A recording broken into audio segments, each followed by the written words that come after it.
দুটো সিটি দিয়ে তরকার ডালটা সেদ্ধ করে রেখেছিলাম। পেঁয়াজ, কাঁচা লঙ্কা, ধনেপাতা, আদা রসুন কুচো করে রাখা ছিল। এবার রসুন আর আদা কুচিটা কড়াতে দিয়ে দিয়েছি। এবার পেঁয়াজ দিলাম, পেঁয়াজটা দিয়ে একটু লাল লাল করে ভাজবো। তা কাঁচা লঙ্কা দিয়ে দেবো। এখানে ডিম ভাজছি, তরকাতে দেবো। টমেটো দেবো, টমেটোটা একটু ভাজা ভাজা করবো, একটুখানি গলে আসবে। তার মধ্যে আমরা হলুদ, গুঁড়ো লঙ্কা, তড়কা মশলা ছিল সে তড়কা মশলাটা দিয়ে দেবো। তড়কা মশলাটা দিয়ে একটু জল দিয়ে নুন দিয়ে ওটাকে খানিকক্ষণ কষবো।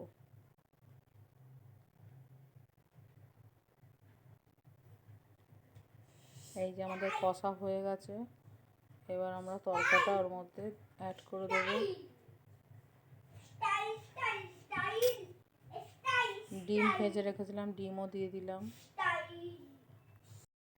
ডিমটা দিয়ে তরকাটা নাড়বো। তরকাটা ঠিক এরকম শুকিয়ে আসবে, তখন আমরা শুকনো মেথি পাতা ছিল ওটাকে দিয়ে দেবো। দিয়ে ধনেপাতা দেবো নামানোর আগে।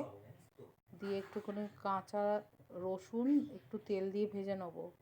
সেই কাঁচা রসুনটা আমরা ভেজে ওটা তরকার মধ্যে দিয়ে দেবো। ধনেপাতা দিয়ে রেখেছি কাঁচা, তার উপর থেকে একটু মাখন দিয়ে দেবো।